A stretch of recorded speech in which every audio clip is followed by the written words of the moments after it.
Welcome to another edition of the Pagcast. I'm your host, Michael Pagani, joined alongside Sportsnet's hockey reporter, Kyle Bukauskas. Kyle, how are you today?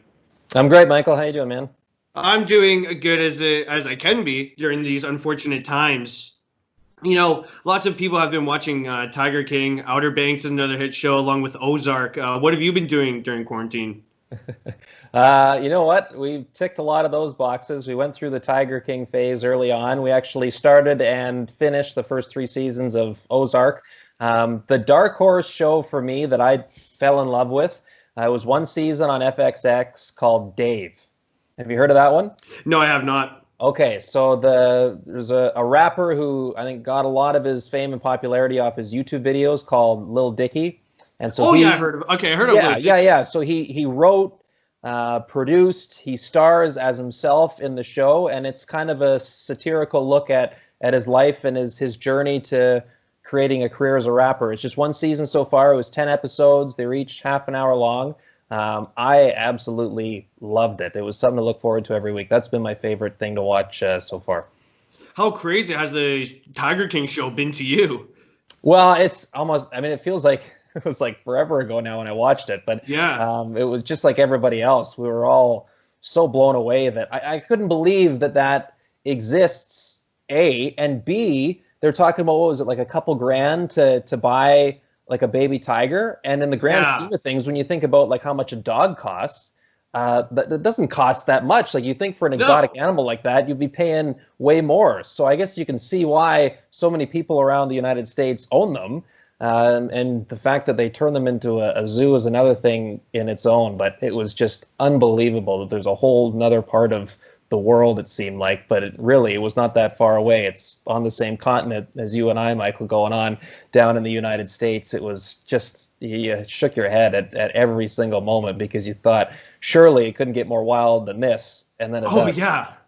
Did you hear that actually Carol Baskins bought Joe Exotic Zoo? Yeah, I saw that. Yeah. That was kind of the last week the news came out, hey? So another chapter in what just is an unbelievable, incredible story there between Joe Exotic and Carol Baskin. It's provided at least some good humor with the different memes and music and parody songs that have come out on social media here over the last little while.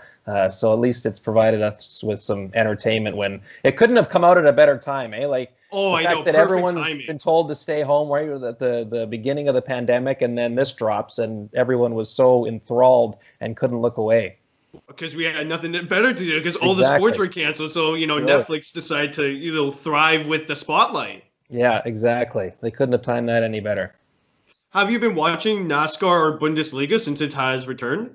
You know what? I haven't. I was watching a bit of the Charles Schwab Challenge yesterday, the first PGA Tour event that started up. I've had the Bundesliga on a little bit, just on the weekends, of course, when the matches are played. But as I was telling you before we came on here, Michael, like my girlfriend and I, we got road bikes a couple of weeks ago. So the last few weekends, we've been out riding during the day. So we haven't spent a lot of time on the couch watching TV. We've been enjoying the outdoors, and with the weather getting better here in Ottawa and lots of places across the country, it's been nice to be outside more after a few months of what seemed like, nonstop cabin fever. Yeah, exactly.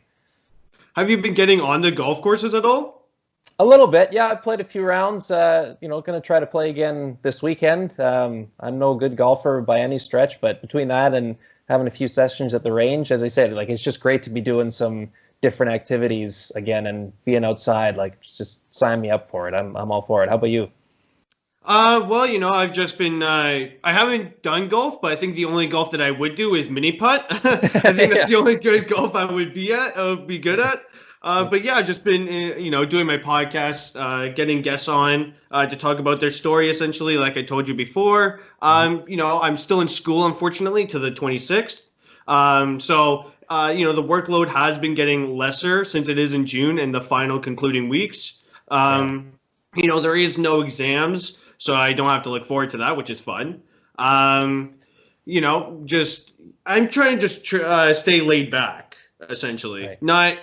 I'm trying to keep myself busy, but not trying to pressuring myself, Yeah, that's a good way to go about it, man. I feel for you and everyone of your peers and anyone that's kind of at that stage of their life. Like I couldn't imagine for me when I was in high school. I mean, I remember I think there was at one time I grew up out west. There was maybe a stretch of maybe 10 days where the teachers went on strike and we didn't have school, and that felt like a major shakeup just in your rhythm as a young Oh, kid the that had been so routine was used. just thrown off, man. Right, right. So to go through something like this now, again, as a school student, be it middle school, elementary, high school, especially for those that were looking forward to graduating and how crucial the final exams are there, is the prom, everything like that, and now to have all that virtually taken away from you, I just my heart goes out to all of you. So it's good to see though at least you're finding ways to stay preoccupied, stay busy, and stay productive in the meantime. Good on you. Yeah, I mean, I've heard that from my teachers. The board has the HDSB Holland District School Board has been looking at 4 different ways of integrating us, or integrating or just staying online. But at least they're coming up with a plan, although it might not be perfect. Right. That's the thing, right? Like none of it'll feel really perfect, right? Until however many years or how long it takes down the line when we can finally get back to the way things were. It's hard to envision, a perfect scenario, of course, because this is the new normal that we're living in. Yeah, and it is the new normal, which is unfortunate because there is with school there's the learning aspect and there's also the social aspect. And Right. when school is taken away, a lot of people who suffer from mental illness go to school for their remedy. Right. Right. So having that taken away is just like it not only does it throw the normal people's routine into haywire, but also throws those who suffer from mental illness in haywire, and they now have to find ways to cope without school. Right, and there's so many, right? Like, there's been a lot of talk, certainly in the last 10 years, to end the stigma around mental health and to have those conversations with people in your family. And your heart goes out to everybody now that are feeling, whether it's anxiety, added depression, whatever it may be over this time, because whatever your routine was has now been completely thrown out the window. Those that are in living situations that are not ideal, and now all of a sudden you're told to stay home as much as possible. Like it's not a great situation to be in, but unfortunately this is where it's at. So you just hope that the people that are struggling more than others are at least getting the opportunity to get some help, and of course have the right people in their lives to be there for support in a time like this. Yeah, and I told my teachers because we had a 2-week March break. That's when everything decided to get canceled. It was early March, and I told my teachers that I would see them in 3 weeks. But little did I know that I wouldn't end up seeing them for the rest of the year. Right, exactly. It's amazing how it all kind of unfolded, right? We initially thought like, oh, a little extra extended break from work or school, whatever we're doing. Like, yeah, I'll take that. That's all right. We won't complain about that. And now here we are 3 months into this thing going, there's still real no end in sight. Like we're just now starting to see some businesses reopen in Ontario anyways. And it still feels like there's a really long way to go, doesn't it? Yeah. Speaking of school, what university did you attend? So I went to what's called the Southern Alberta Institute of Technology in Calgary, and it was I got a diploma there. It was just a 2-year program, so I applied to there and both Ryerson. Okay. did not let me in, so that was actually my first choice. Like yourself, Michael, I wanted to go to Ryerson in Toronto. They rejected my application, and so SAIT in Calgary was kind enough to let me in. And it ended up being a complete blessing in disguise, doing a 2-year program versus 4. I was out working 2 years earlier than I otherwise would have been. And actually, shortly after graduating from SAIT, I moved to Toronto to begin working at Sportsnet, where I otherwise, had I gone to Ryerson, I would have just been entering my 3rd year of school there. So it couldn't have worked out any better. And that's where I got my education in broadcasting, was SAIT in Calgary. Did you have to pay any out-of-province tuition? I can't remember how that works. So, and I'll just say, like, I was really fortunate that, my parents, as soon as I was born, like, they started putting money aside for me for post-secondary. So, all that stuff about, tuition, what the cost of rent was for living on campus in the the dorms there. That didn't come out of my personal expense. I didn't have to save money, in high school, whatever, and my part-time work. All that money that I saved up doing part-time jobs was able to be used for, going out and enjoying the time that you had outside of class and stuff. So I was fortunate I didn't have to worry about that, but at the same time I knew, like, this is my parents' money that they worked very hard for, that's going towards my education. So I'm certainly not about to let this go to waste, and I'm going to give it my all while I'm going to school here. And so thankfully, between that and just the desire to want to work in this business, fueled me through my 2 years there. And I'm fortunate to still be in this profession and doing the job I am right now. Did anyone influence you to start this profession? Well, I mean, certainly growing up, it's funny. Like I loved, Jim Carrey. I loved his movies and just the way he acted, and the different things he could do with his face and his voice and stuff, as you know. And so, initially in middle school, I wanted to be an actor. I wanted to be like him. And then, kind of a couple years went by, and I realized, how small of a chance, the unlikelihood that I would actually be able to make a living out of doing something like that. So. Then, as I'm starting to, I was already a big fan of sports. I played hockey growing up, lacrosse, baseball. And so, I mean, watching both Jay and Dan on TSN, and then there was a sports anchor out of Vancouver for Sportsnet Pacific called Don Taylor. And so between those three guys, I mean, they were my confidants every morning that I'd be sitting there and having breakfast on the couch watching. And so between what they did, it just seemed like, gosh, could there have been more cool of a job? I mean, it looked like they were having fun. There was a little bit of a humor and entertainment side of things, but they're also talking about sports. And so for me, I thought there couldn't have been anything better. And so when I initially got into this, that was the thinking. I wanted to be, an anchor. I wanted to be on the desk. I wanted to be reading highlights. And so I got an opportunity to work during high school at my local radio station. There was a gentleman there by the name of Warren Andrews, who at the time and for years prior to that was doing the play-by-play for our Junior B hockey team in my hometown of Campbell River over on Vancouver Island. And so I knew who he was through that, watching the games back on local cable Channel 10, and he was the voice of those games, and he was the afternoon host now on this newly launched radio station. So I reached out to him through like Facebook saying, hey, I'm interested in getting into this industry. Is there any chance I could come by or something just to shadow you for a day? And he was like, yeah, come on in. And so that led to an opportunity to intern there, over a couple of summers, and then between my first and second year of school out in Calgary. And so for him, he always pushed for me to get an opportunity to eventually get to a point where I was on air, because initially I was just doing like board hopping type stuff.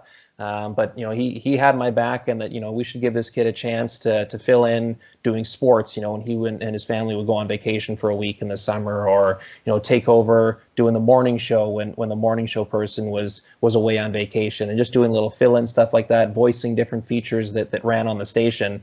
And so with that, I mean, I felt I was already gaining such a great wealth of experience and kind of a foundation, before I'd even got into the actual workforce in general. So between Jay, Dan, Don Taylor, and Warren Andrews, who was such a mentor to me, I mean, those were the people that I looked up to in terms of wanting to get into this business. And then it's just funny how it's worked out that though I've done a couple of shifts working the highlight desk, primarily I've been a reporter throughout my whole career, and I couldn't have been happier with how it worked out.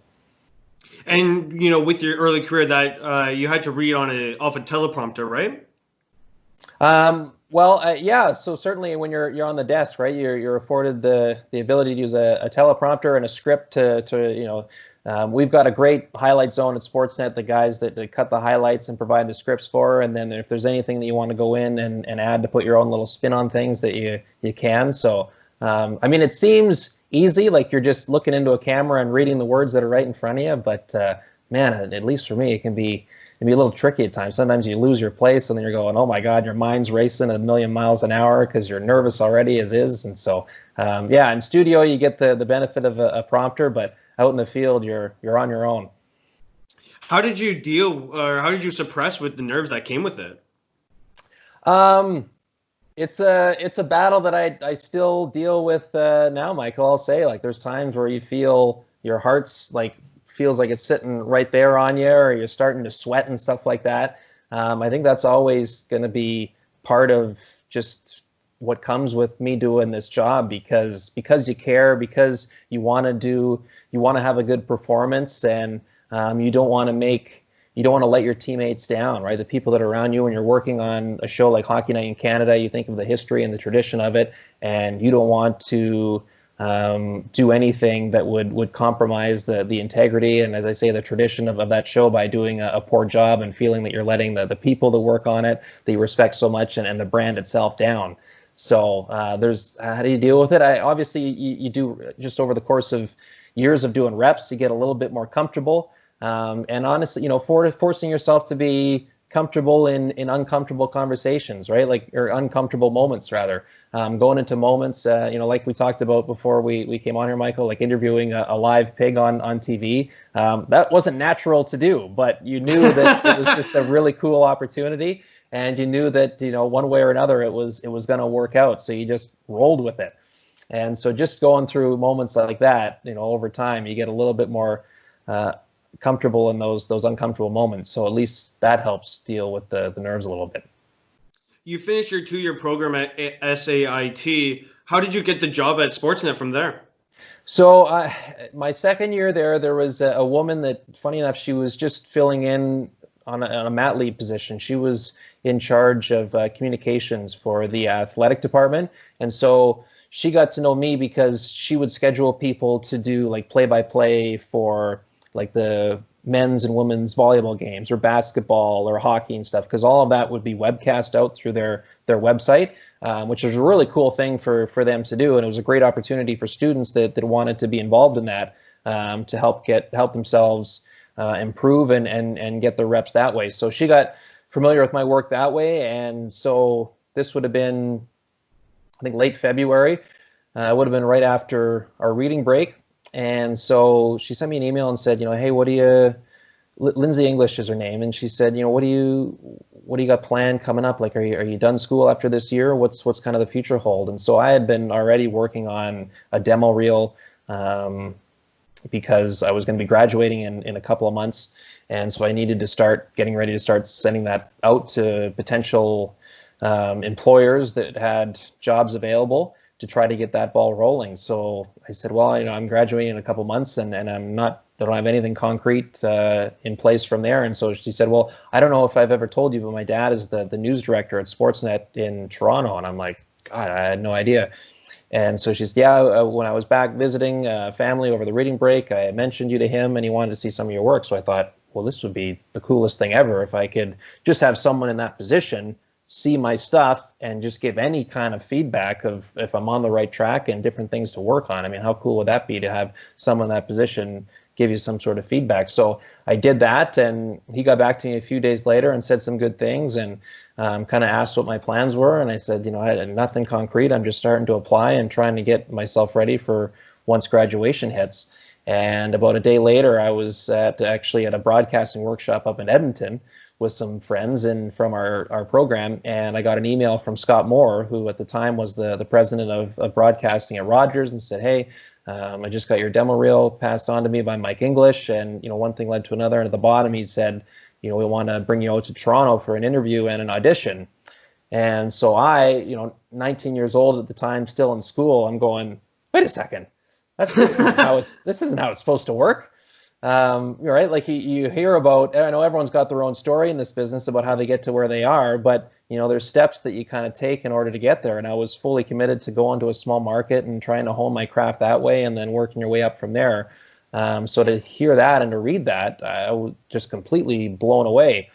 So a few months later, I went out to Toronto for a few days and did like an audition in their main studio there. It was right after they taped an episode, the 6 o'clock Sportsnet Central, and I guess it was still called Sportsnet Connect at the time, with Hazel May. So she had just got out of the studio, and then I went in with about 7 other people that worked in Sportsnet, either as like production assistants or they worked as BAs in the highlight zone, cutting together highlights, and they were doing auditions as well to try to maybe get a chance to do some stuff on air. And I remember sitting in the control room and watching guy after girl after girl after guy go through and thinking like, holy smokes, like these people are all really, really good.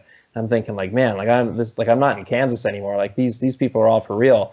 And so I went at the very end and nervous as heck. And so you got the earpiece in and they're going, okay, yeah, 3, 2, 1, cue. And like the jib camera swinging in front of your face and you're looking at another camera and you start talking. And then you get into the highlights. There's like a little 5-minute kind of highlight pack, hockey, baseball, basketball, and the rest. And you do your little tag and sign off at the end. And I don't remember much about it. It was such a whirlwind. But between so I did that, and that was just a really cool experience, and getting the interview with some of the execs there at Sportsnet at the time, and I went out and like shadowed Sean McKenzie for a day at the NHL offices in downtown Toronto, right next to the Air Canada Centre, and met some people down there, and he was really good to me, and has continued to be ever since. And so, anyway, apologies for the long story here, Michael, but no worries. I just waited over the course of the summer to kind of feel what was. To wait to see what was ultimately going to happen, and to see if they were going to take a chance on me. And late August, I finally got an email that said, we want to bring you out to Toronto to work for us. So I moved out at the end of September, so about a month later. And October 1st, 2013 was my first day at Sportsnet. Didn't start on air right away, of course. Took a few months for them to kind of work with me and groom me to get to the point where they were comfortable putting me on camera. And then from that point on, I've been, as I said, really fortunate to have every opportunity to continue to grow and to take some steps into doing some different things that, as I said, I never would have imagined me doing. And now to be at a point where you get to be part of, National Hockey League broadcasts and be part of Hockey Night in Canada and to be on the air at 7 o'clock Eastern on Saturdays, it's beyond anything I could have ever envisioned. What a guy to shadow. I mean, Sean McKenzie, he's related to Bob McKenzie. So yeah, like that's perfect for you to shadow. Yeah, it was great. And he was just like, he had started at Sportsnet not long before that. And so he was still fairly new. Obviously, he grew up in the industry, of course, because you mentioned who his father is. But just another young guy to kind of hang out with and to just kind of see how he was going about things. And then so I moved to Toronto initially. And then at the end of that hockey season, because he was then in Ottawa doing the rinkside hosting for the regional games here back when that was still Sportsnet property. So they made the decision that at the end of the season, they were moving Sean back to Toronto and I was coming here to Ottawa. And so, but in the final, over the course of the last month of that hockey season, the regular season, because the Sens didn't make the playoffs that year, I took a couple of 3-4 day trips out here to Ottawa just to shadow them, to get a sense of the market, to meet the PR staff with the Senators, the other members of the media. And so I always just felt really fortunate with how well he treated me during that time, like on off days or whatever, when there wasn't much going on, because I was just staying at a hotel. He was like, hey, come over, let's hang out, like we played video games or whatever, or go out for dinner and stuff like that. So he was always really kind and in understanding that I didn't have much else going on at the time. And so he helped make me feel as welcome and as part of things as he could. So I've always kind of remembered that, and it's a good kind of attribute, if you will, to want to pay forward. I gotta say, Sean McKenzie has one of the best mustaches I've ever seen. Like when we're talking about Movember, he's the go-to guy I look for. Yeah, and how about, have you seen the one he's been growing here over the quarantine? Oh yeah, I've seen pictures of that. That is tremendous. Yeah, totally, absolutely. He's got the gift of the stash for sure. Now, what's a typical game day for you? Well, so for me, I mean, it's just really busy where the mind doesn't leave the job at hand, where you're always kind of thinking. So I usually get up, for a Saturday game, the alarm goes off somewhere between 7:30 and 8 o'clock. So, get up, get ready. And so I'm reading stuff. We get documents emailed to us every morning that kind of has every hockey story in each different city that was written the day before, all there for us. So you read kind of whatever stuff that may be relevant for the game that you're going to cover that night, just to make sure you've got a base that you know what's going on. And so that'll usually take me to then, get some breakfast in you, go to the rink for the morning skate. And even though, actual full morning skates are going the way of the dodo bird, there's still some players to talk to that you may have some questions for, just to get little insight or explanations for some stories that you want to tell on the show that night. Listen, talk to the coaches, hopefully get an understanding or any finalizations for the lineup that night, know who's in and who's out, and then go into the production truck that's on site there and sit down with the producer. And so on Saturdays, I work with a guy named Shirley Najak, who's been with CBC and Hockey Night for over 2 decades now. And so him and I will go over our list of different stories that we'll have ready for using in game if the opportunity arises. Anything in the pregame show that I have, whether it's a pre-tape interview or maybe there's something over the boards during pregame warm-ups, something after warm-ups, or any other hits that I may have in that 30 minutes before 7 o'clock, and then our opening at 7. What do we want to do for that, and anything else before the game actually starts? So from there, I'll walk back to the hotel, and then it's just I'm going over and getting my notes ready for all our different in-game stories, and I just kind of do little point form things about different things I want to highlight and say. If we ever, if we get to the point where we're using that story, whatever it may be, in a game, and then from that point, that takes me to then time to get ready again, shower up, you get in your suit, and you're ready to go. You walk over to the rink. Usually I'm there by 4:15, 4:30, and then most weeks there's 1 or 2 pre-tape things that you got to do. So that usually happens within that first hour of you getting there, and then you go over all the different elements that you may have for the game, whether it's different graphics or photos or video that you want to reference for a certain number of your stories. And then commentators Jim Houston and Craig Simpson, they'll get in the booth and we'll go over all the different packs for them that they want to look at, any stats, graphics as well. And then it's showtime. It's you get focused, you figure out what you want to, you get an idea in your head of what you want to say for the different hits that you have perhaps. And then 6:30 rolls around, you're on the air with Hockey Central Saturday, and from there it's the game, and then you let it kind of unfold. And usually, so I don't normally have dinner like before a game. So whenever the game's done, like I'm starving, I've got to get something in me. So we usually go to somewhere close by to the hotel. Just the crew will go and grab a bite and just kind of unwind, and whether do a quick debrief on the show or not, or maybe some weeks it's just better to just talk about something other than hockey for a couple of hours. And usually the late game's on, we'll watch and just kind of relax and enjoy the rest of the night that way. Do you stay in a hotel with one of the teams? It just depends. Like we don't book our travel based on that, but inevitably there's certain times where you happen to be staying at the same hotel that the team does. So normally no, but every now and then it just happens, but it's a coincidence. So now how busy are you during the season? Well, during the season, like normal times when there isn't a pandemic like 82 going on, game slate.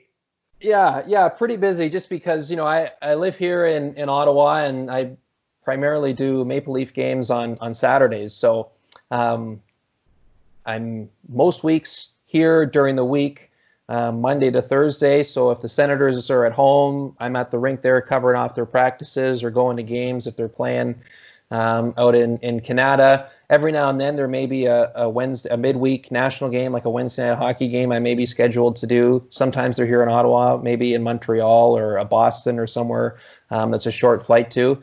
And then most weeks on Fridays, I'm traveling, whether it's Toronto or elsewhere. If the Leafs are playing on the road, do the game Saturday, fly home Sunday, and then it just kind of repeats itself. So there's some weeks where you feel really busy because the Senators are at home. So like you get home Sunday, and then you got to be at the rink Monday, and you're at the rink Tuesday, Wednesday, Thursday, and then you're back on the road Friday to do another game Saturday, and you don't really feel like you have a day off. And then there's times where you get home and the Sens have taken off for a week-long trip in California. And so you've got nowhere really to go. You don't have a midweek game that you're slated for. So it's a lot of just being at home. And with that, even if I'm not, at a game here in Ottawa during the week, there's other games to watch on TV, whether it's the Maple Leafs and whoever else that they're playing that week, just to get a feel for what's been going on. And you want to keep tabs about what's happening around the league too. So obviously you can't watch every game. But you try to stay as locked in as possible between that and also trying to find a balance and just doing some other things. I mean, spending some time with my girlfriend and doing some things that just aren't hockey is important too. But I'll admit there's some weeks that's a little tougher to do. You just feel like you don't have much time for anything else. But thankfully, if the job is sitting there and watching hockey or reading about it, there's much worse things to be doing. So I'm certainly not complaining or expecting any sympathy. Or how busy are you on trade deadline? if you are?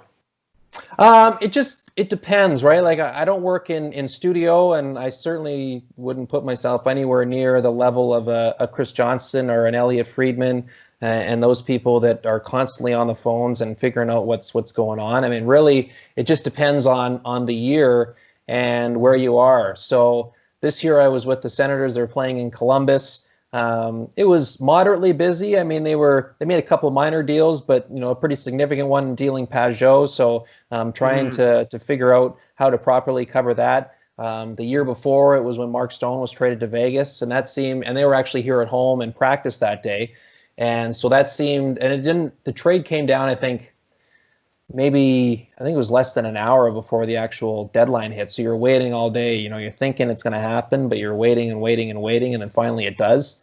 And so then the follow-up from that, and then you got to wait for the GM to hold his press conference and then file your story from that. So it becomes quite a long day, right? Like usually, I think for the last number of years, they've been on the air at 8 a.m., both Sportsnet and TSN, 8 a.m. Eastern. So you have to be at the rink before that, because usually you're doing hits early on in the show to kind of set up, well, this is potentially could be what's happening in this city, in this market here today. And then you're just on standby. So years where there's not a lot that happens, they're long days, but you don't do much. And then there's some other years that are long days, but they feel a bit quicker because you're actually reacting and trying to anticipate certain things that inevitably end up happening. Now, what's your off-season plan, during an 82-game schedule? Yeah, so I find the last few years it's been really nice. It's almost felt like the life of a teacher, where from mid-September through to mid-June, you're go, and you're constantly in the grind of a season and trying to stay on top of everything and saying yes to, hey, can we have you do this? Yep, no problem. Do you mind sticking around here for an extra couple days? Yep, no problem. Hey, this guy or this woman can't make this game. Were you able to jump into here in a couple weeks? All good, let's do it. And then you get through the playoffs, which is another animal in itself.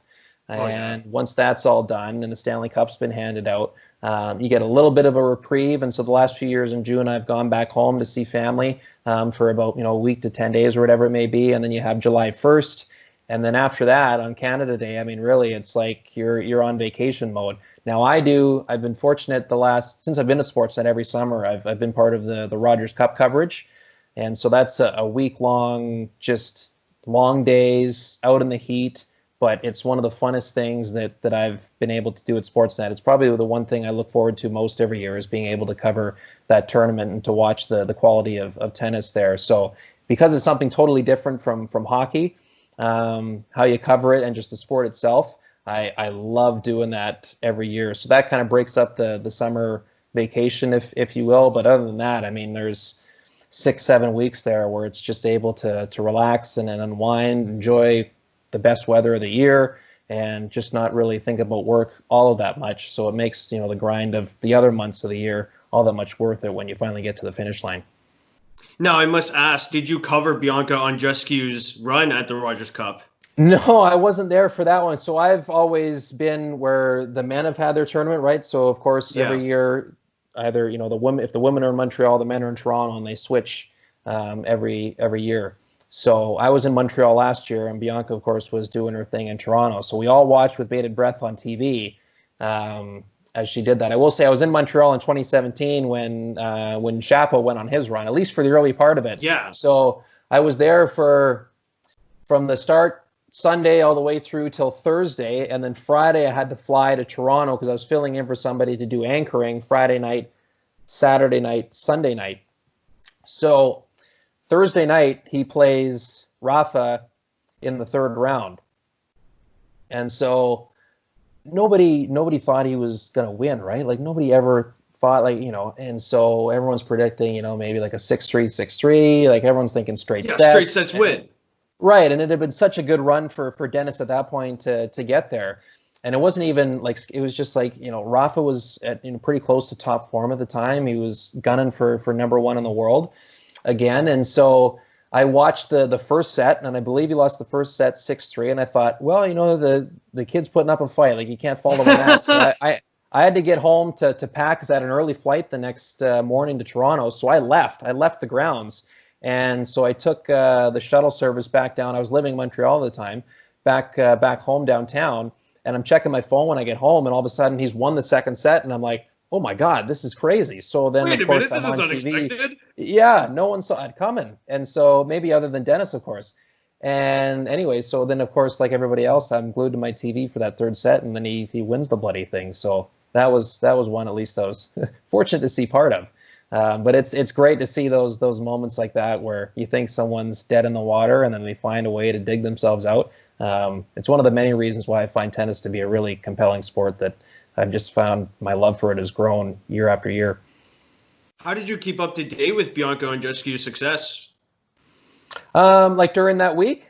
Yeah, or during just like the whole season when she went on to win, what was it, the U.S. Open? She won the U.S. Open, right? So, I mean, she came onto the scene winning Indian Wells, right? So that was earlier on. I think that was in March of that year. So she does that, and it was like, okay, wow, like this girl's for real. And then she got hurt, if you recall. So she missed a lot of time, and then came back for Rogers Cup and won that. And so everybody remembers that. And then it was Bianca watch, where anytime you heard she was playing, every tennis fan in Canada, and then even a lot of just casual sports fans were going, oh yeah, this is the Bianca girl. This is who we've got to be watching. So watching her run through the U.S. Open was magical. Like it was harder to miss than to follow, right, Michael? Like she just completely took the sporting landscape in Canada by storm, and rightfully so. It's been such a wonderful story to follow ever since. And it sucks that the Summer Olympics got pushed back, because she could probably make a good run for representing Canada for tennis.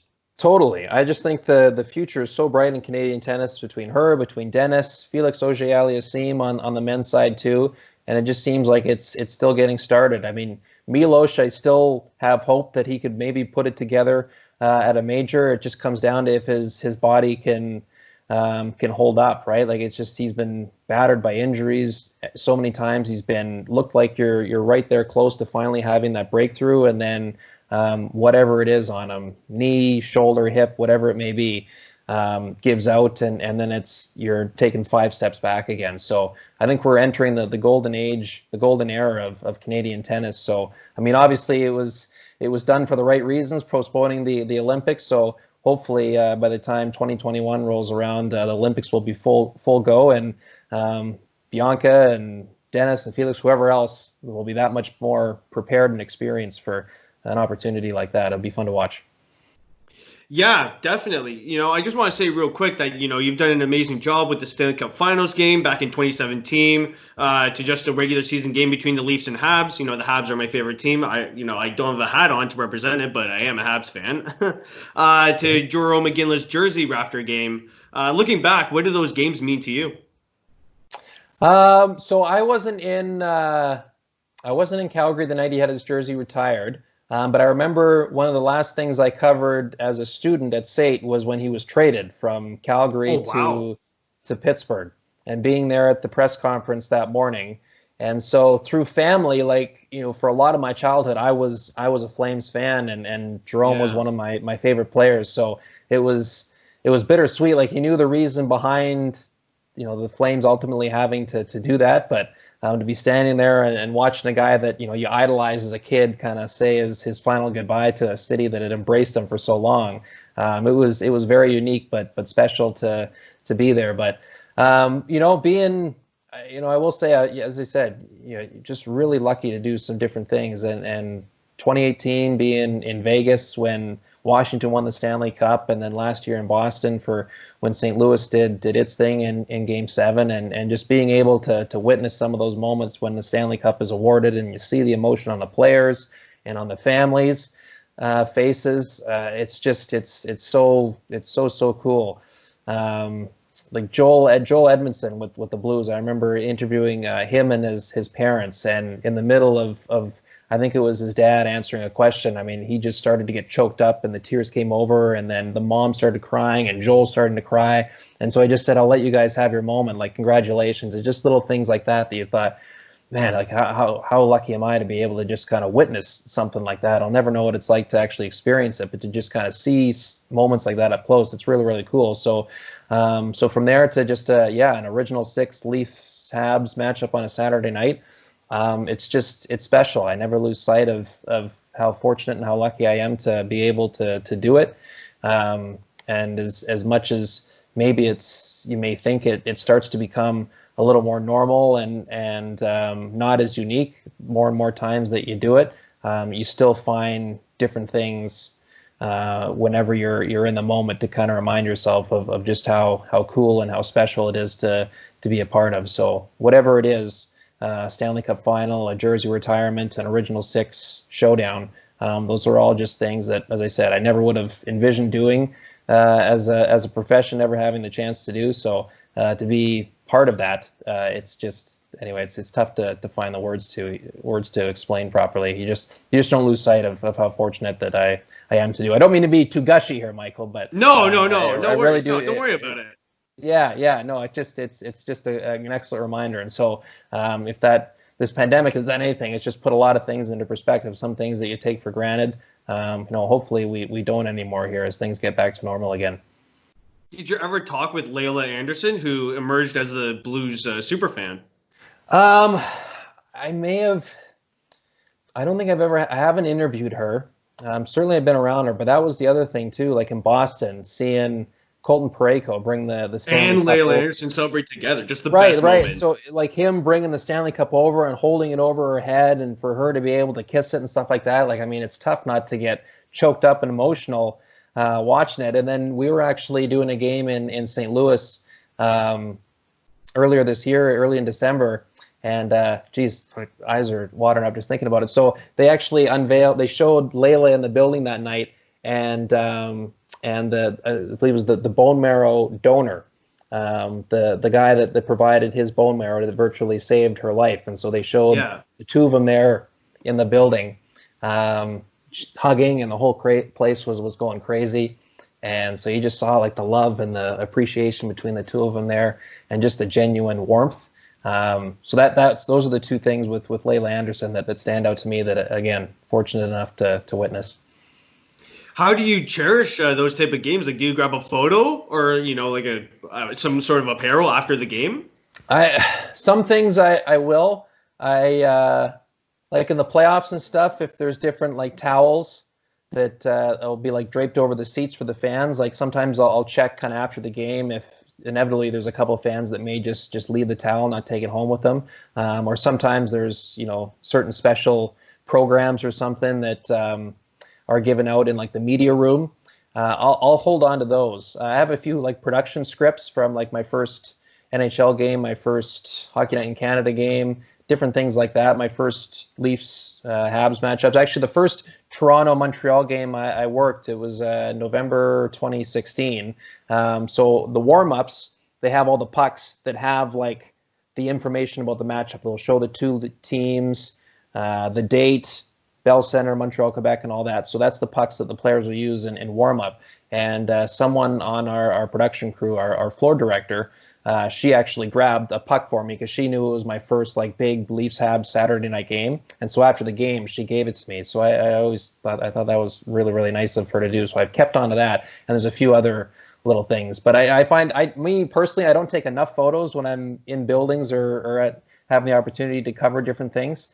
But I guess I got to do a better job of that. And then just certain souvenirs that you try to find along the way. It's not something that I do all the time, but there are moments that I do try to grab something just as a little keepsake. So with you covering Stanley Cup final games, have you ever had the opportunity to lift Lord Stanley?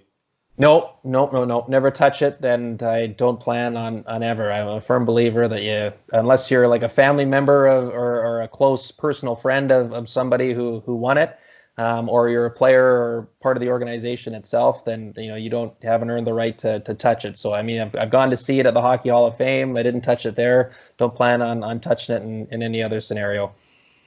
So is that like your little superstition then?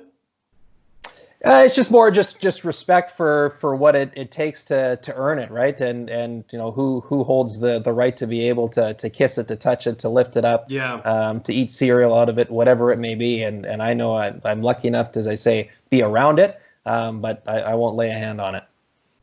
Now, could you provide us with the story on Hamilton the Pig for the Carolina Hurricanes?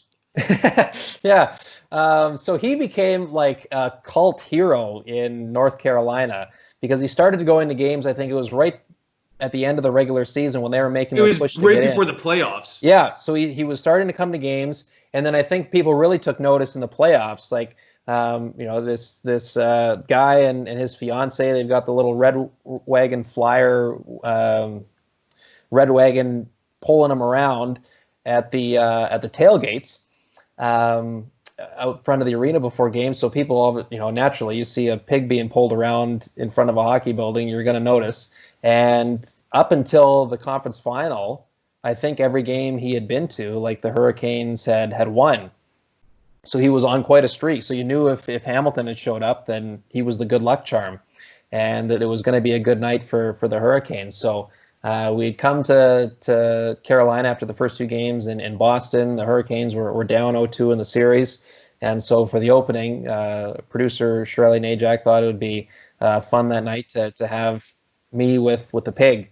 And so we had set it up. I was texting the owner of the pig, who coincidentally name is also Kyle. So we set it up to figure out, all right, come down by the one corner where the players come on the ice. And it was funny. He said, well, we should be able to make it work, but, he's got some, prior engagements. He's got to be at this one stand for photos and be the other thing. Like, he's a very popular pig. Like there was other things he had to take care of before he was able to come to us. So they bring him down. And so before we go to do the thing, I'm in our little studio there, and I'm talking to Shirley over a headset, and I'm like, what am I, like, it's a pig. Like, what am I supposed to say to him? Like, I don't know what am I, because it's an animal. Like, it's not going to respond to me. Yeah, I know. And so it's like, you can't have a conversation. And so Shirley just goes, think Ron McLean, Hockey Day in Canada, like outside, frigid temperatures on an outdoor rink, and he's surrounded by all these 8 to 10-year-old kids, and he's telling them all stories about things that happened 30, 40, 50 years ago before they were born. They have no idea what he's talking about, but they're all just mesmerized by the words that are coming out of his mouth. I'm like, okay, I got it. Like, I'm like, all right, the switch flipped. I'm like, okay, I know what you mean. So anyway, so I do my little shtick where I'm standing there initially. All right, here we go. Bruce Cassidy says this. Rod Rindemore's changing this to his lineup. And then I undid the button of my suit jacket and sat down cross-legged next to Hamilton. And I just start telling him different things about, I saw you did this on Instagram today, and you've been the good luck charm. And certainly, the players here and the fans in Raleigh believe in you, and whatever else I ultimately said. And then at the end, and so as I'm talking, like Hamilton's kind of doing this as I'm talking, like looking over at me, which initially I'm going, oh, that's kind of weird. And at the very end, we had one of our floor managers throw me a hockey night towel. So my, the final piece to the piece de resistance was putting the hockey night towel over Hamilton as if he was a player getting interviewed in an intermission or something. So. Anyway, so we finished the bit, and so we were all, we thought it went well. I was like, yeah, thank God I got through it. And so Kyle and his fiance Caroline like come over to me, and they're like, he's never done that before. Like, he was looking at you, like, of all the things he's done with different TV reporters, he's never actually looked at the person talking like that. So I don't know, maybe I've been a pig whisperer this whole time and I just didn't know about it, but that was an all-timer for me. I won't forget that one, that's for sure. I guess you could cross off on your life goals to interview a pig. Yeah, exactly. It was never on the list to begin with, but it's crossed off now. So how loud is it inside PNC Arena? Playoff time, it was loud. I'd only done one previous game there. It was like a Friday night, and the team wasn't very good at the time. It was a few years ago now, but playoffs, it was loud, and it was just, I mean, the team, unfortunately for their fans, had run out of steam, and they're against a Boston team that was just head and shoulders better than them at that time. So they didn't have a ton to cheer about in those two games as the Bruins eventually swept them. But you could tell it was just a building that was ready to explode. They had like Luke Combs there. They had some pretty good names that showed up from the like North Carolina area, and they all went nuts when they did that. So it's a good building in playoff time. I mean, I think as you'll see as most markets go, when the team's winning, the atmosphere around it is really positive and exciting. Winning cures all. Have you ever Oh, sorry. I was just say winning cures all, as they say. Oh yeah, for sure. Yeah, obviously no one wants to sit in the basement for 10 plus years. Of course. Have you ever witnessed the storm surge? No, I haven't, because the 2 games I've been to since, well, I guess when playoffs rolled around, they stopped doing that anyways, and I haven't been to a regular season game since they started doing that. So I have not witnessed them, but I, like a lot of other people, have thoroughly enjoyed watching them. So you've interviewed a pig, but you haven't seen the storm surge. Weird how things end up. Yeah, so I've got some unfinished business in Raleigh yet. So Carey Price, as some may know, made Anderson Whitehead, who is a diehard Habs fan, very emotional at the 2019 NHL Awards.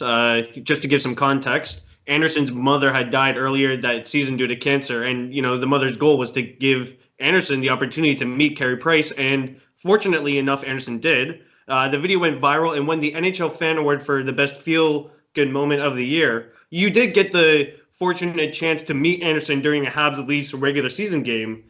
Could you speak about what that encounter was like, knowing how much Carey Price meant to him?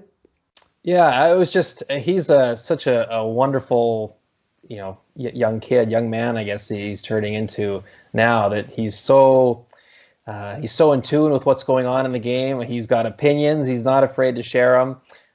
He obviously has a love for the sport, a love for Carey, a love for the Canadians, and a love for family. So he was there that first Saturday of this season for the Montreal-Toronto game, and he was there with his uncle Paul, and we'd set up to do an interview with him just before the game started, and we worked out I shouldn't say it's a deal, but we came to an agreement to have like a wireless microphone put on him during the game. So if there was anything we picked up of him saying while he's watching the game, we were able to run that back on the broadcast.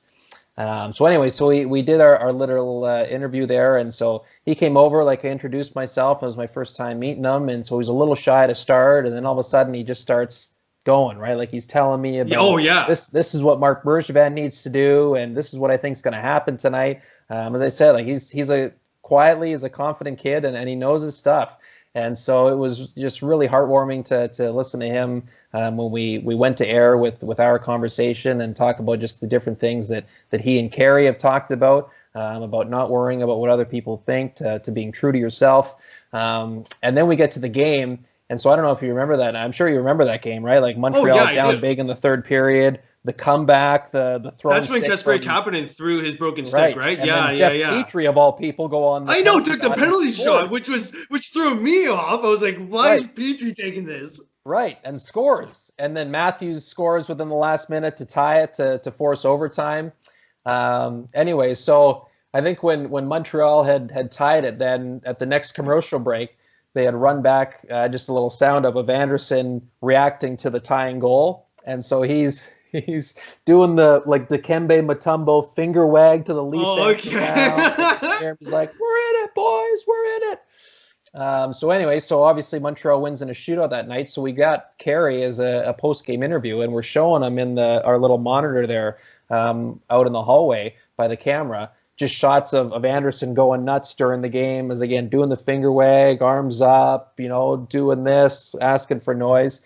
And Carey was beside himself. Like he thought it was hilarious, as anybody would, right? Like it was so fantastic. So I saw him again because, of course, at the NHL Awards there in 2019, he invited him to the All-Star game this year in St. Louis. So I saw him and members of his family there taking everything in. And he actually, so Carey wasn't an All-Star this year, but Shea Weber went, of course, represented Montreal. And so there's a great video of them talking after, I think it was after the skills competition on Saturday. And Anderson says, by the way, Montreal won that Subban Weber trade, just so you know. And Shea's going, looking at the cameras, going, "Did you guys all get that? Did you get that?" Okay. He is a witty, very smart and just very warm person that I'm just unfortunate to say that I've had the opportunity to meet. Did you ever get blown away by when he started just going off on this rampage of what Marc Bergevin needs to do? Well, yeah, like it's initially, you meet him and understandably, like he's a little shy and quiet, and you're just trying to make, anytime you're in that situation, in my role, you just want to make the person feel comfortable and just say, hey, this is all we're doing. It's just a conversation, like, and you try to, in those situations, you'll try to prep the person, like, hey, I'm thinking about asking you about this, and how do you feel about that? So then they can kind of think, all right, so how do I want to say what I want to say? So initially, as I say, just a little quiet and soft-spoken, and then as we're sitting there watching warm-up and stuff, he's starting to spew things off, and he felt right at home all of a sudden. So he's anyway. Once you get to know him a little bit, all of a sudden, then you're not as surprised. You understand just how passionate he is for the game and how much time he spends learning about it. With your, like you said earlier, you mainly do Leaf games. You did have an encounter with Gritty, spraying you with silly string. Could you talk to us about that moment? Yeah, so that was one that totally caught me off guard. We had talked. I mean, I don't like to kiss and tell, if you will, but we had talked about maybe having him being part of our little opening in some capacity.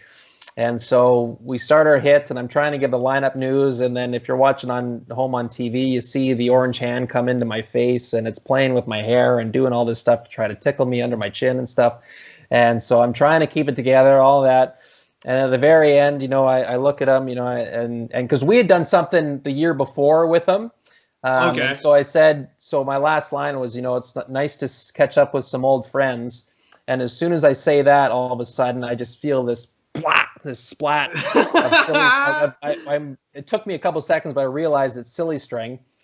And so I'm standing there as he's just caking it on the side of my face, and then he starts squirting it at the camera.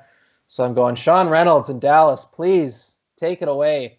So the silly string, I had no idea was coming. So my reaction there was absolutely 100% genuine. It was a total shocker to me, but I'm glad it gave people something to chuckle about. And it's just, there's moments like that because it's funny, like you come up with like a little story, you talk to a player and they give you a little piece of insight that you think is really informative, and then you get it into the broadcast at just the perfect moment because it ties in to a point that Jim was making or Craig had just made, and you think, wow, what a great piece of storytelling, what a great piece of reporting I just did. Man, that worked really, really well. And you don't hear anything about it, like no one says anything.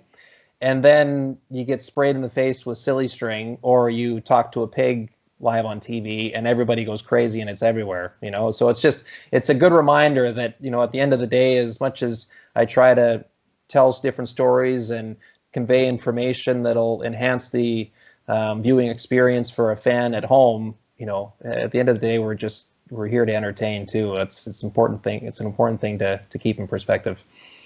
And when do you think you've done a great job? Like, is it when you hear it on social media? Is it when you get texts from friends?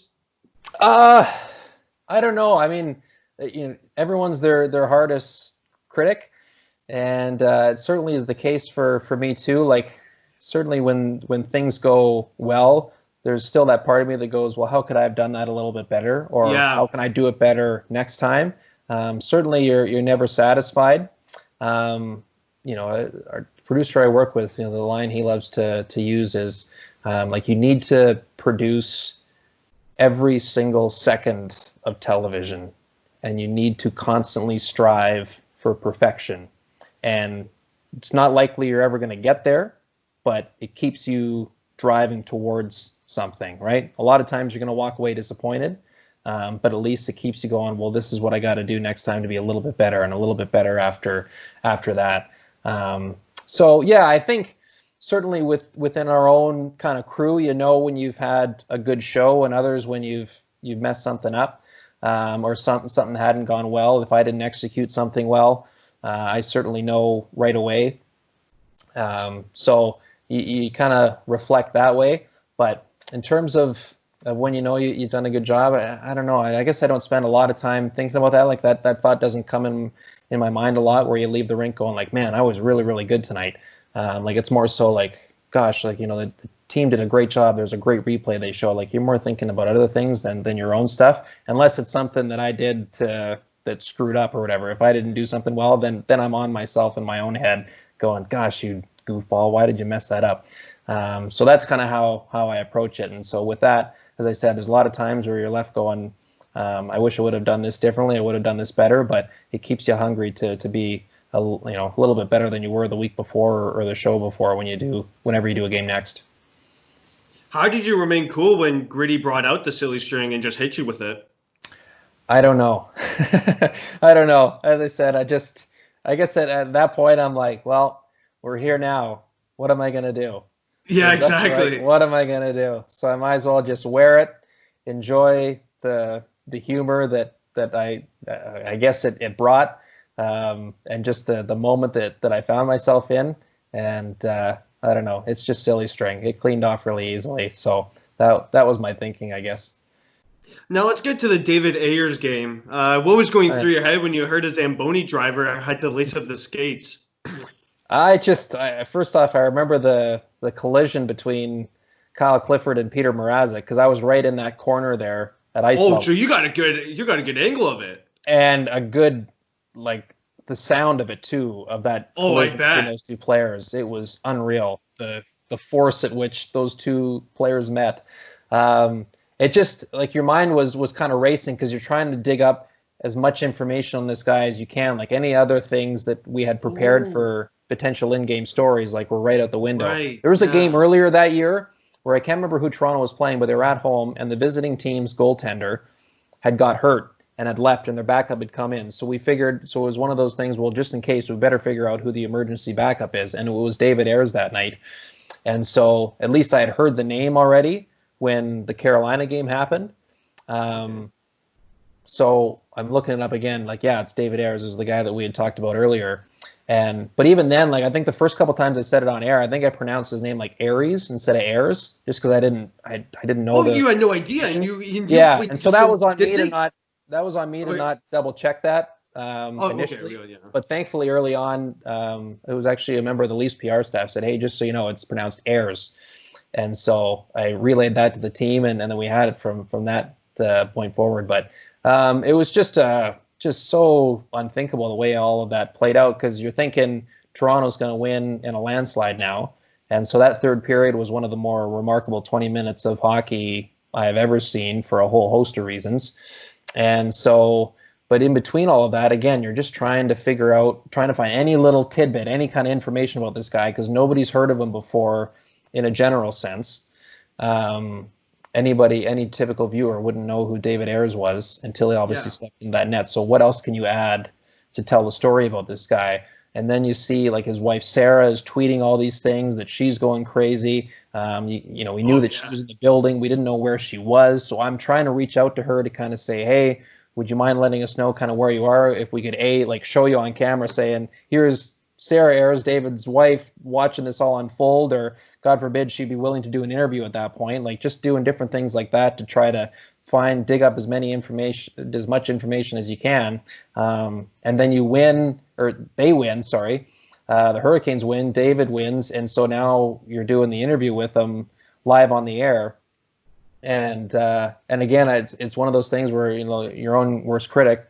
I was very thankful that some people said some good things to me about how the interview went, but that whole time afterwards, the whole week afterwards, I'm thinking, Jesus, I should have asked this, I should have asked that. God, that was terrible. I did such a lousy job there. There's so many things that I left out that I should have got in and tried to ask them about or press them on, because what a once in a lifetime story that was, really. So for me, it was just everything else is thrown out the window in that moment. It's nothing you could really prepare for. There was no precedent, at least for me in my career, doing something like that.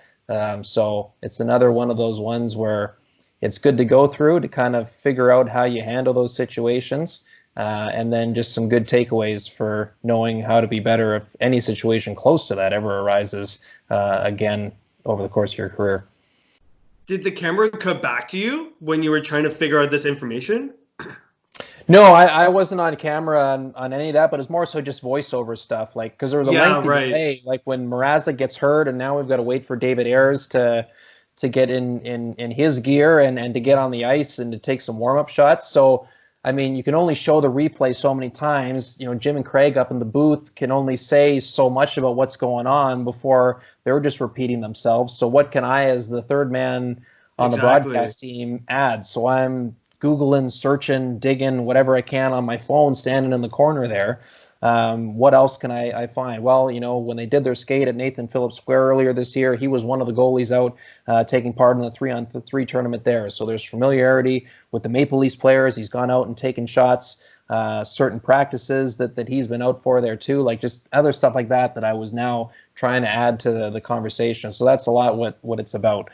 Just trying to find anything else you can add in a story like that, because there's not a lot of information about the guy out there as is. So it was a good challenge. Do you think that the NHL should implement goalie training for Zamboni drivers?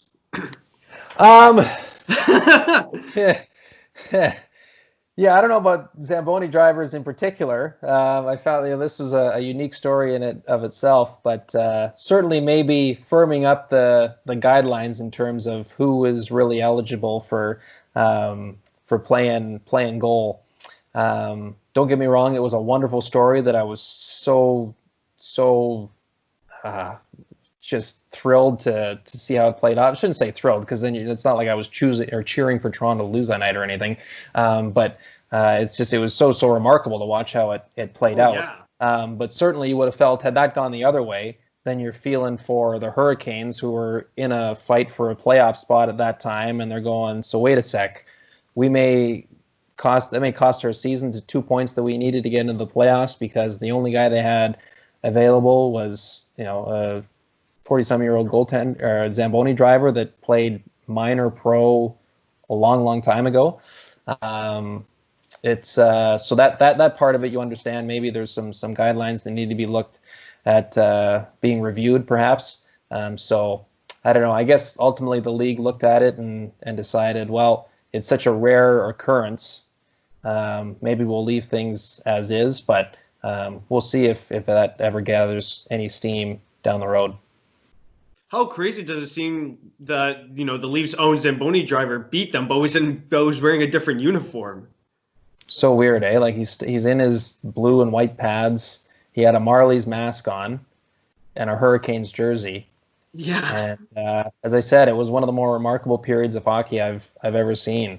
The Hurricanes were like Game 7 desperation with how they defended, and the Maple Leafs, I likened it to like in Space Jam, where Charles Barkley and Patrick Ewing and Muggsy Bogues like all lost their talent to the aliens on Moron Mountain, where all of a sudden they couldn't play basketball anymore. Like it just felt like that's what it was like for Toronto. Like it wasn't a lack of effort, it wasn't a lack of care on their part, but just nothing seemed to work for them. Mitch Marner was toe picking on the power play, stuff you'd never expect you would see from players of that caliber. It all just came crashing down at once for him. So it was a scene that you could not have scripted. You didn't have much time to interview him afterwards with the post-game interview. Did you ever reach out to him to get more comments on the game?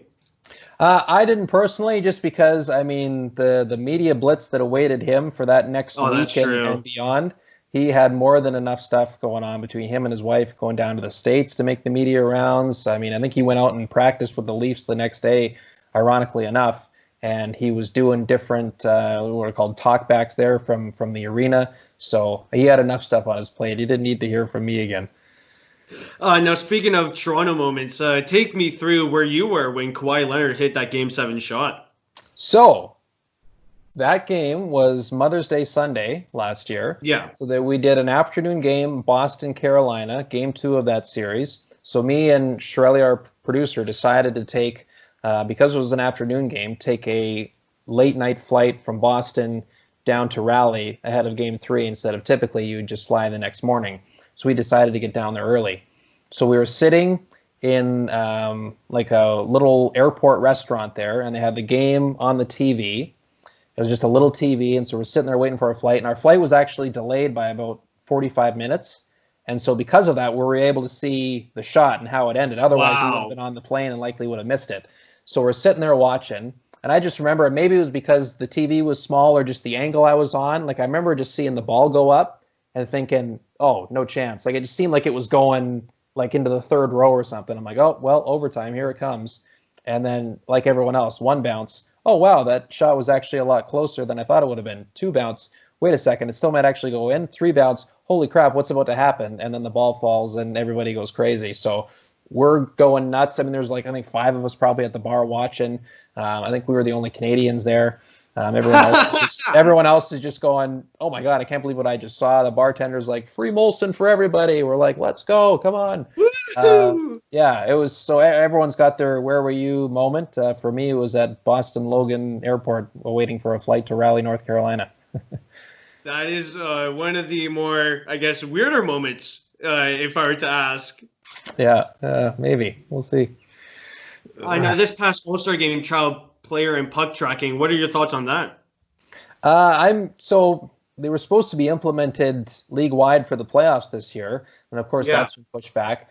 It just seems like there's going to be so much data available. I'm just really curious to see between the broadcasters, be it Sportsnet or NBC or what have you, like how do you implement that into your shows, right? Like they showed the alternate feeds during All-Star where there's like a million different graphics on the screen showing different players and what their speeds and all that stuff. And it just gets a little too busy after a while. You're like, what am I looking at? Exactly. Go ahead. It's uninteresting. Yeah. So it almost like it's too much information so that it's taking away from what you're actually trying to watch. So if you can find ways to just sprinkle little bits in that maybe enhance your story, like showing the speed that Connor McDavid got up to on the last breakaway, or being able to tell right away real time how hard that Shea Weber slap shot was, or whatever it may be, or how quickly Carey Price moved post to post to make a save, anything like that, just little bits of data at a time, I think could really enhance the storytelling and give a person watching at home a greater idea of just, how incredible these athletes are at the top of their game. Yeah, information is at the fingertips of us, so it is good for them to, I guess, grow this game the way where the future is headed. Yeah, I think so, right? Like and it seems like sports gambling is going to become a bigger and bigger part of hockey.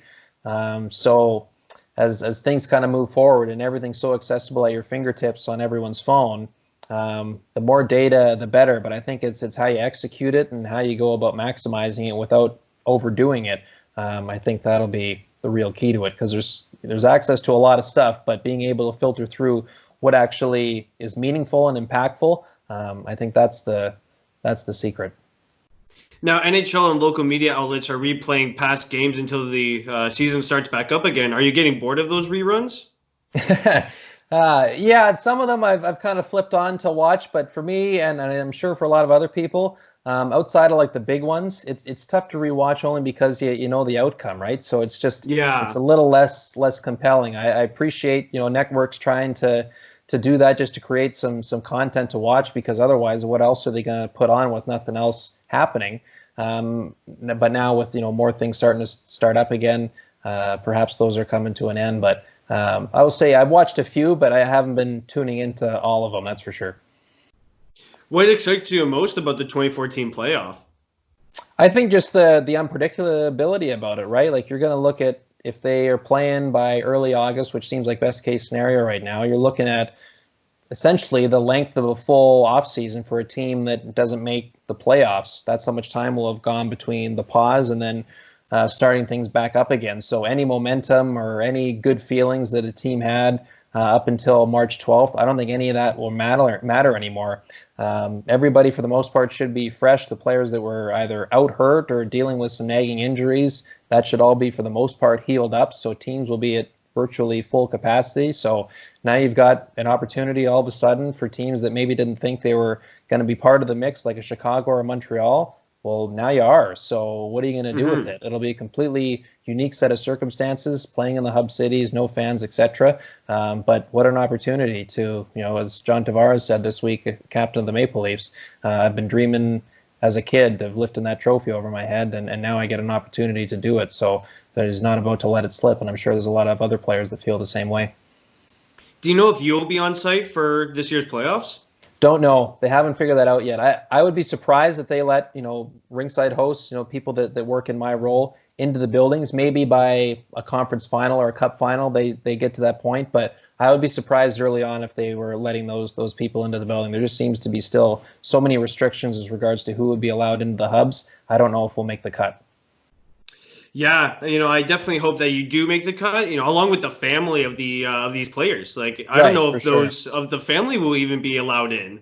Right. So, I mean, I guess you could look at, so maybe initially no families, but then once you get through the play-in round and you get through the first round, so now you're down to 8 teams. 8 teams, 4 per hub.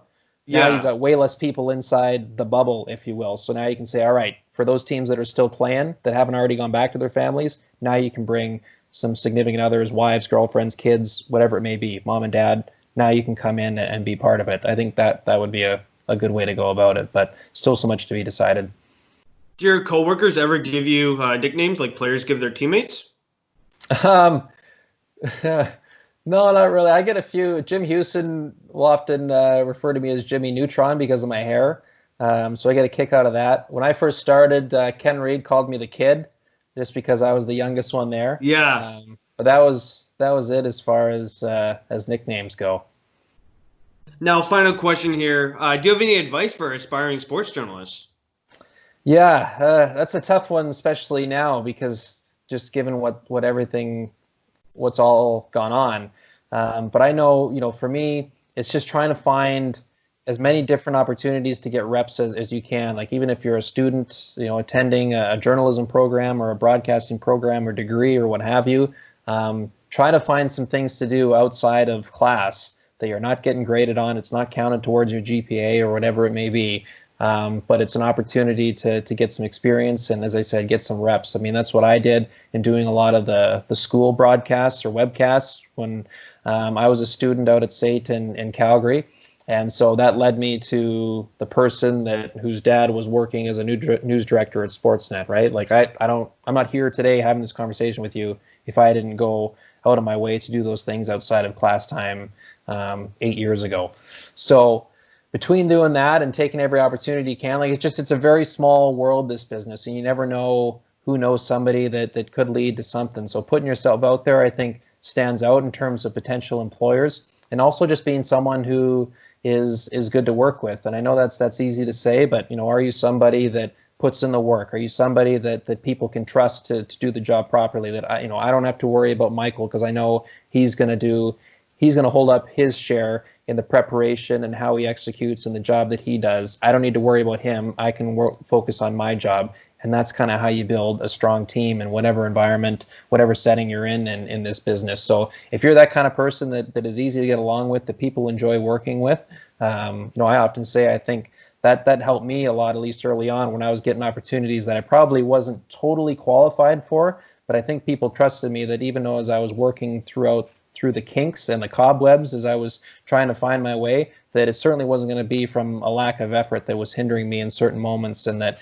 over time there would be a lot of growth there. So I still got a long way to go, but I think that kind of mindset and attitude has helped me. So that's often the advice that I try to relay to young people that want to get into this business, because I find if you're a person that is difficult to work with and be around and not a lot of fun to be around, I think you learn pretty quickly that not a lot of people will have time for you.